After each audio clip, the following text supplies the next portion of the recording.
हैं आप सब? उम्मीद करती हूँ बहुत बढ़िया होंगे, मजे में होंगे। मैं भी बिल्कुल बढ़िया हूँ। तो जैसा कि आप सभी जानते हैं, हमने DSSB पीआरटी से रिलेटेड एक पेडागोजी सीरीज स्टार्ट की है। तो आज की इस वीडियो में हम उसी सीरीज का नेक्स्ट टॉपिक डिस्कस करेंगे। देखिए, आप सभी जानते हैं हम थ्योरीज कर रहे हैं डेवलपमेंट की, यानी कि विकास के जो सिद्धांत है उनको हम डिस्कस कर रहे हैं। पिछली वीडियो में हमने वाइगोत्स्की की सोशियो कल्चर थ्योरी को डिस्कस किया था। आज ही हमारा 15th लेक्चर रहेगा और आज की इस वीडियो में हम बात करेंगे psycho social development theory by Erik Erikson. देखिए, एरिक एरिक्सन की जो मनोसामाजिक सिद्धांत है उसको आज की वीडियो में बिल्कुल डिटेल में समझेंगे। तो आप लोगों से रिक्वेस्ट है कि वीडियो को स्टार्टिंग से लेके लास्ट तक बिल्कुल कंप्लीट देखिएगा, तभी आपको ये थ्योरी अच्छे से समझ आ पाए। तो चलिए जी, स्टार्ट करते हैं आज की इस वीडियो को। देखिए, वीडियो को स्टार्ट करने से पहले आप लोगों को बताना चाहूंगी कि हमने ग्रोथ और डेवलपमेंट में कौन कौन से टॉपिक्स डिस्कस कर लिए हैं। तो यहाँ पर जो है ये 17th टॉपिक आप लोग देख रहे हैं, ये मैं करवा चुकी हूँ आप लोगों को। DSSB पीआरटी की पेडागोजी की जो प्लेलिस्ट है उसमें ये सारे टॉपिक्स मिल जाएंगे। तो देखिए, ये 17 टॉपिक नहीं है, ये 26-27 वीडियो हैं, ठीक है। 26-27 वीडियो जो है ऑलरेडी ग्रोथ और डेवलपमेंट पर मेरे चैनल पर अवेलेबल है। पहले आप उन सभी वीडियोस को देखिएगा ताकि ग्रोथ और डेवलपमेंट आपका कंप्लीटली थोरोली अच्छे से हो जाए। तो चलिए जी, स्टार्ट करते हैं आज की इस वीडियो को। आज की इस वीडियो में हम एरिक एरिक्सन की साइको सोशल डेवलपमेंट थ्योरी को डिस्कस करेंगे, लेकिन उस थ्योरी को डिस्कस करने से पहले हम बेसिक चीजें जानेंगे एरिक एरिक्सन के बारे में। तो देखिए, एरिक एरिक्सन जो है एक जर्मन अमेरिकन साइकोलॉजिस्ट थे जिन्होंने इस थ्योरी को 1950 में प्रपोज किया था, ठीक है। तो एरिक एरिक्सन की ये जो थ्योरी है ये इस चीज पर फोकस करती है कि how individuals develop across their life span, यानी कि इंडिविजुअल्स जो व्यक्ति हैं वो पूरे लाइफ स्पैन किस तरह से डेवलप करते हैं, उस चीज पर इन्होंने फोकस किया है। अगर हम बात करें एरिक एरिक्सन की, तो वो भी फ्रॉइड की तरह ही एक साइको एनालिसिस थे, मनोविश्लेषणवादी थे। लेकिन फ्रॉइड ने अपनी थ्योरी में साइको सेक्सुअल स्टेजेस की बात की है, उनका पूरा फोकस लिबिडो सेक्सुअल अर्ज पर रहा है। लेकिन एरिक्सन की जो थ्योरी है वो सोशल इंटरेक्शन पर फोकस करती है।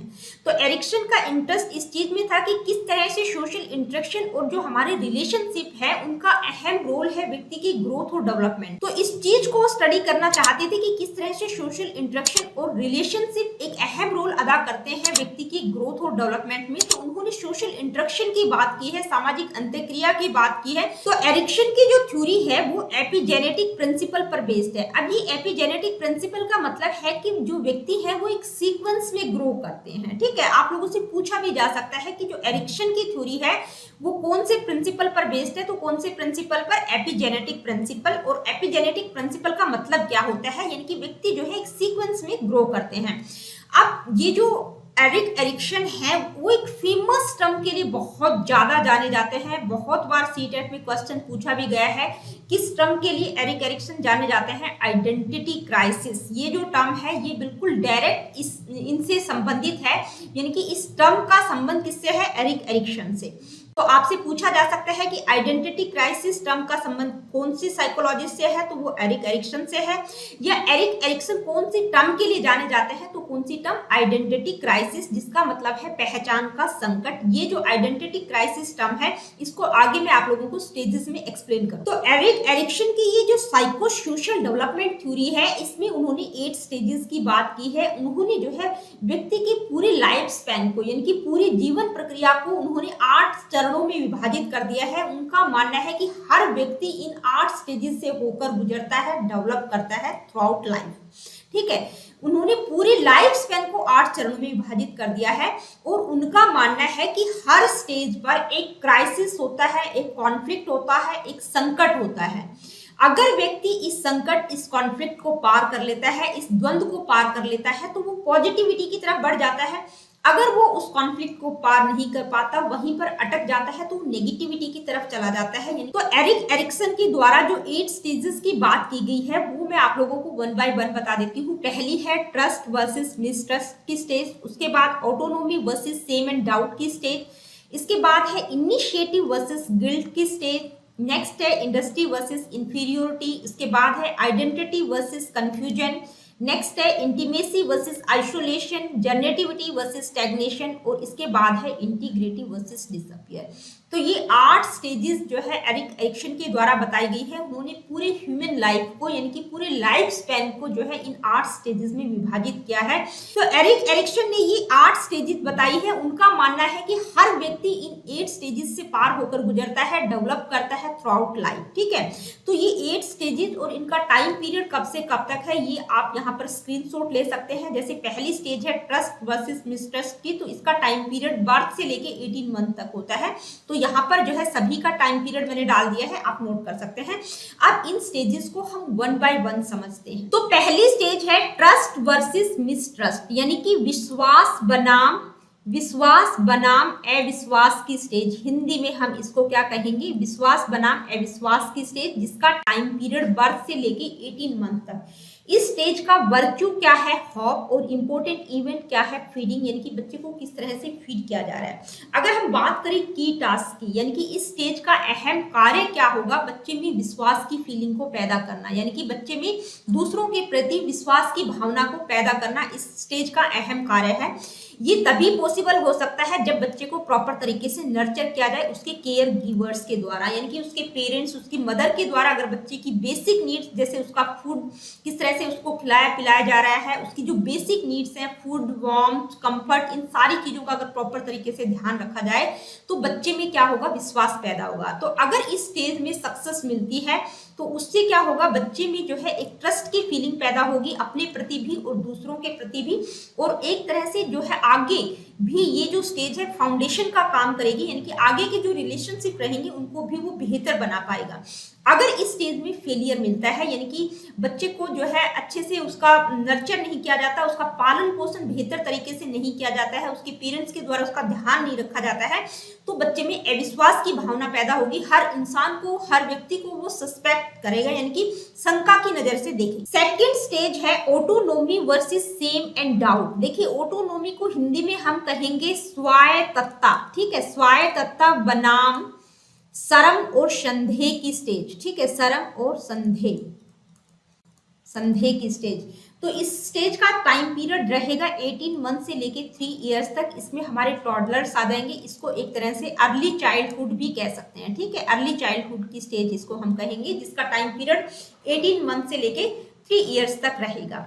इसमें जो वर्च्यू होगा वो क्या रहेगा, विल, यानी कि बच्चे में एक इच्छा जागृत होगी। इंपॉर्टेंट इवेंट यहाँ पर क्या रहेगा, बच्चे को टॉयलेट की ट्रेनिंग दी जाएगी। ठीक है, टॉयलेट ट्रेनिंग।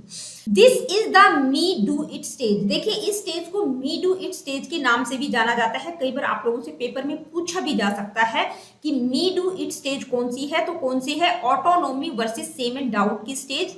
यानी कि यहाँ पर बच्चा हर काम अपने आप करने की कोशिश करता है। तो इस स्टेज का की टास्क क्या है, यानी कि बच्चे में ऑटोनोमी और इंडिपेंडेंस की सेंस को डेवलप करना इस स्टेज का अहम कार्य है। इसके लिए जरूरी है कि बच्चा कुछ एक्सप्लोर करने की कोशिश करता है, अपने इन्वायरमेंट के द्वारा कुछ अपनी चॉइसेस बनाता है। कुछ भी वो कर रहा है, कुछ खाने की कोशिश कर रहा है, पीने की कोशिश कर रहा है, बच्चा गिराता भी है, ठीक है, तोड़ता भी है। तो यहाँ पर बच्चे को मौका दिया जाना चाहिए एक्सप्लोर करने का। पेरेंट्स के द्वारा बार बार बीच बीच में रोका टोकी नहीं करनी चाहिए, यानी कि पेरेंट्स जो है एक बैलेंस बना सके बच्चों की केयर करने में, यानी कि बहुत ज्यादा ध्यान भी नहीं देना है और अवॉइड भी नहीं करना है। तो पेरेंट्स को क्या है, एक बैलेंस बना के रखना है। साथ ही इस स्टेज में बच्चे को टॉयलेट ट्रेनिंग भी दी जाती है। तो इंपॉर्टेंट क्या हो जाता है कि यहाँ पर बच्चे को रूल्स को फॉलो करना और लिमिट्स को एक्सेप्ट करना भी सिखाया जाता है। तो इस स्टेज में अगर सक्सेस मिलता है तो क्या होगा, बच्चे में ऑटोनोमी, सेल्फ कॉन्फिडेंस, इंडिपेंडेंस की फीलिंग आएगी, उसके अंदर एक विल पावर जागृत होगी, एक इच्छा जागृत होगी। ठीक है, अगर फेलियर मिलता है, यानी कि बच्चा प्रॉपर तरीके से, बच्चे का ध्यान नहीं रखा जाता है या बार बार उसका बहुत ज्यादा केयर किया जाता है, उसको अवॉइड किया जाता है, तो अगर इस स्टेज में फेलियर मिलता है तो क्या होगा, बच्चे में सेम और डाउट की फीलिंग जागृत हो जाएगी, यानी कि वो शर्म और संदेह की भावना उसमें पैदा हो जाएगी, अपने प्रति भी दूसरों के प्रति भी, यानी कि हर काम को करने से पहले वो हिचकिचाएगा। थर्ड स्टेज है इनिशिएटिव वर्सेस गिल्ट। देखिए, इनिशिएटिव का मतलब पहल करना। ठीक है, पहल बनाम हीनता की अवस्था, पहल बनाम हीनता की अवस्था हिंदी में हम कहेंगे प्री स्कूल ईयर्स, हम इसको कह सकते हैं, यानी कि प्री स्कूल एज है, प्ले एज इसको कहा जा सकता है, अर्ली चाइल्डहुड है। ठीक है, जिसका टाइम पीरियड 3 to 5 ईयर्स है। यहाँ पर बच्चा अभी स्कूल नहीं जाता, ठीक है, तो इसको प्ले एज भी कहा जा सकता है।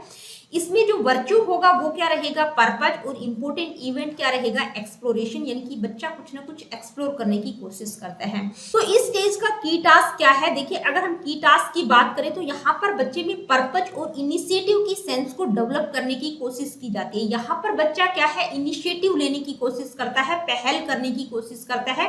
तो यहाँ पर बच्चों को अवसर, अपॉर्चुनिटीज दी जानी चाहिए पेरेंट्स के द्वारा। मान लीजिए बच्चा साइकिल चलाने की कोशिश कर रहा है या उसको चलाने की पहल कर रहा है, तो बच्चे को मौका दिया जाना चाहिए, ठीक है।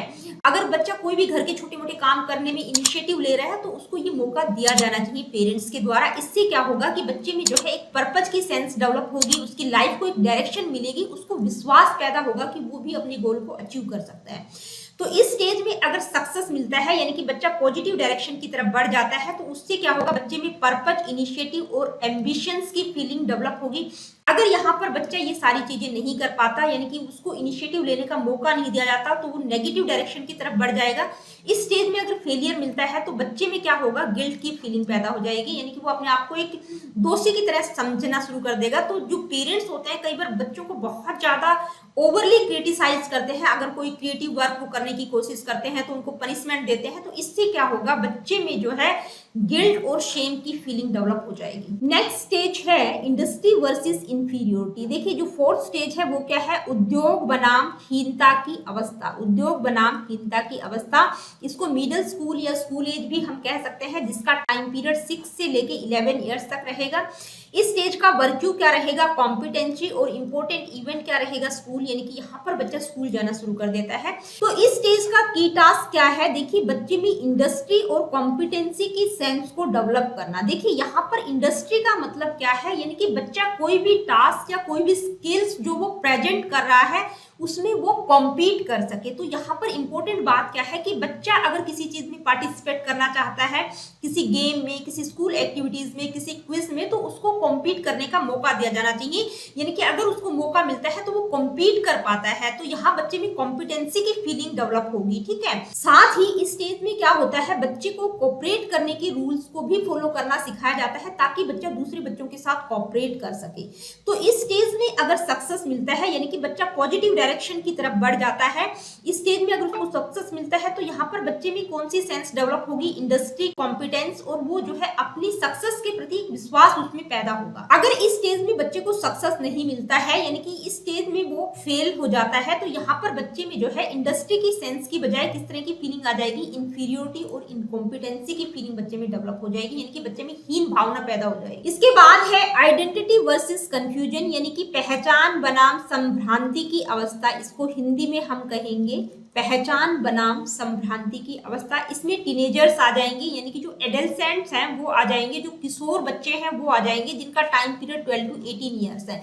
इसको क्या कहा गया है, इसको हम कहेंगे किशोरा अवस्था, ठीक है। यानी कि यहाँ पर जो किशोर है वो अपनी पहचान बनाने की कोशिश करता है, अपनी आइडेंटिटी को फाइंड करने की कोशिश करता है। तो जो पहली ही स्लाइड में मैंने आप लोगों को बताया था कि जो एरिक एरिक्सन है वो आइडेंटिटी क्राइसिस के लिए बहुत ज्यादा जाने जाते हैं, तो ये वही स्टेज है, यानी कि पहचान बनाम संभ्रांति की अवस्था या कंफ्यूजन की अवस्था इसको हम कहेंगे। तो इसमें जो एडल्सेंट होता है वो एक आइडेंटिटी बनाने की कोशिश करता है। यहाँ पर अगर हम वर्च्यू की बात करें तो इस स्टेज का वर्च्यू रहेगा फिडेलिटी, यानी कि the quality of being faithful, यानी कि किसी के प्रति विश्वास की क्वालिटी। और इंपॉर्टेंट इवेंट क्या रहेगा, सोशल रिलेशनशिप, यानी कि यहाँ पर जो किशोर है वो सोशल रिलेशनशिप बनाने की कोशिश करता है, अपनी आइडेंटिटी बनाने की कोशिश करता है। तो इस स्टेज का की टास्क क्या है, यानी कि बच्चे में जो है अपनी आइडेंटिटी जो वो एक्सप्लोर करना चाहता है उसकी सेंस डेवलप करना, ताकि वो अपनी पहचान बना सके, अपनी आइडेंटिटी को एक्सप्लोर कर सके। तो ये वो स्टेज होती है जहां पर बच्चा अपनी पहचान बनाने की कोशिश कर रहा होता है, यानी कि इस स्टेज में बच्चे के सामने बहुत सारी प्रॉब्लम्स, लाइफ को लेकर, कैरियर को लेकर, क्या कुछ वो करना चाहता है, तो इस तरह की बहुत सारी प्रॉब्लम्स उसके सामने होती हैं, वो अपनी पहचान बनाने की कोशिश कर रहा होता है।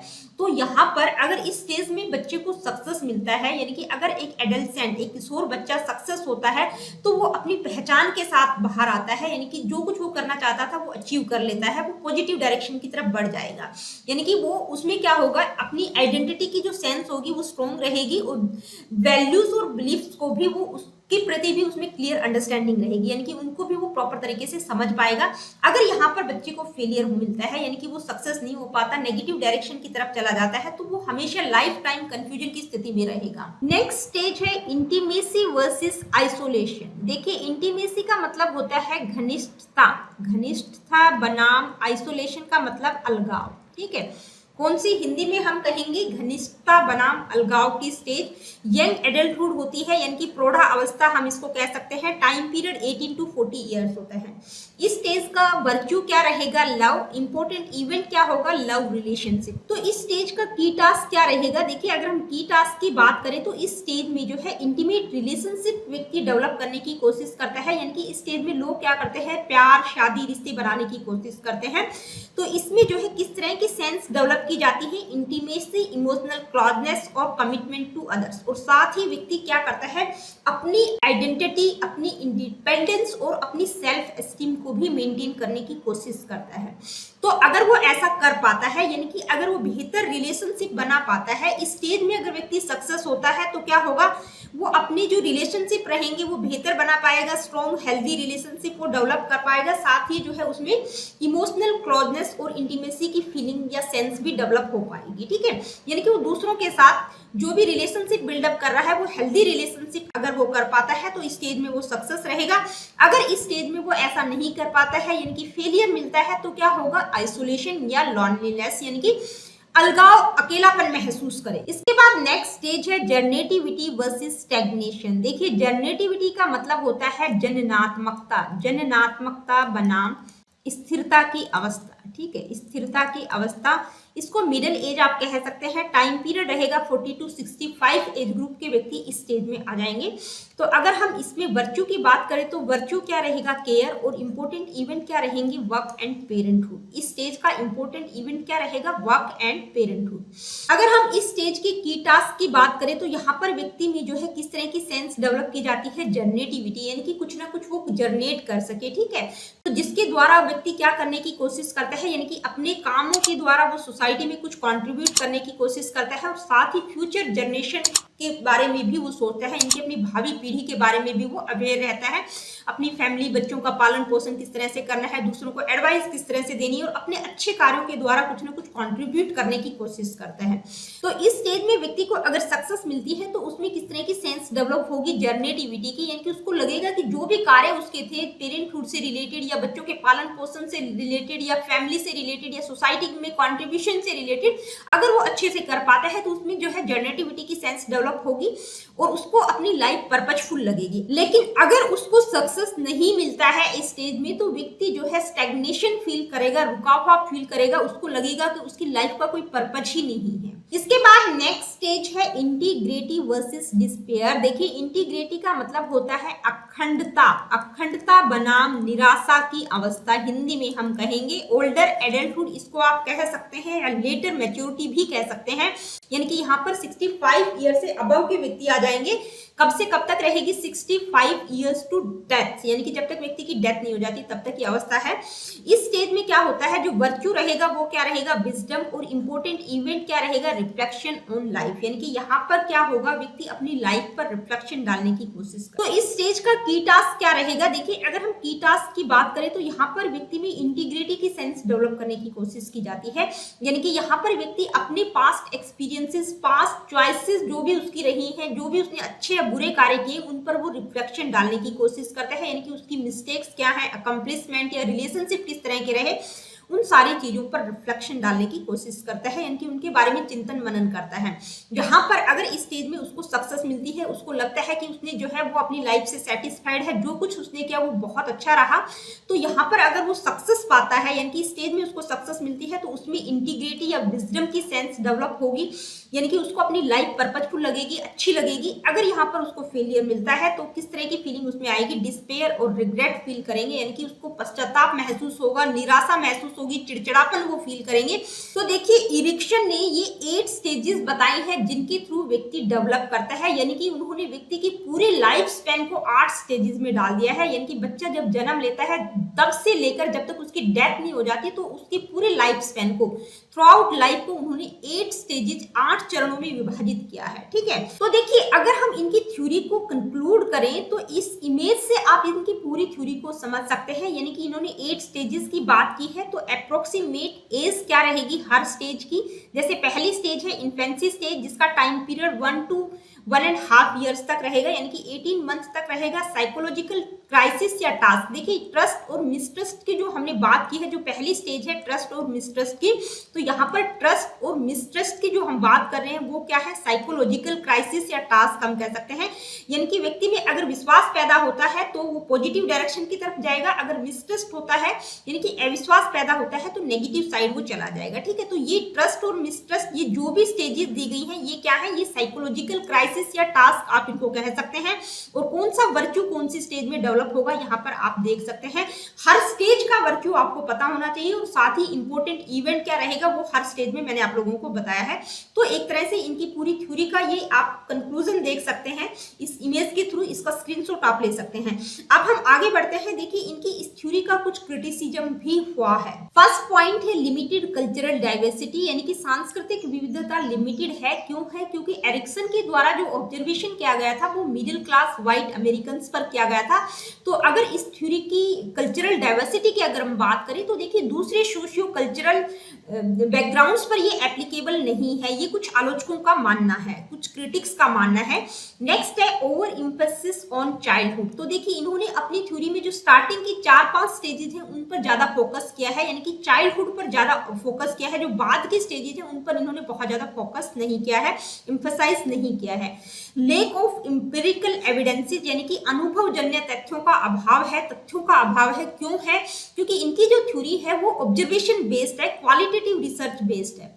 इसके बाद नेक्स्ट है निग्लेक्ट बायोलॉजिकल फैक्टर्स। इन्होंने बायोलॉजिकल फैक्टर्स को बिल्कुल निग्लेक्ट कर दिया, यानी कि हेरिडिटी की बात इन्होंने बिल्कुल नहीं की, इन्होंने टोटली सोशल फैक्टर्स की बात की है। नेक्स्ट है over reliance on psycho analytical concept. देखिए एरिक्सन एक साइको एनालिसिस थे, मनोविश्लेषणवादी थे, तो इन्होंने जो साइको एनालिटिकल कॉन्सेप्ट हैं जैसे ईड, ईगो, सुपर ईगो की बात करें तो इन पर बहुत ज्यादा विश्वास दिखाया है। तो कुछ क्रिटिक्स का मानना है कि ये जो कॉन्सेप्ट है ये आधुनिक संदर्भ में जो है रिलायबल नहीं कह सकते या वैल्यूबल नहीं कह सकते, समर्थित नहीं कह सकते।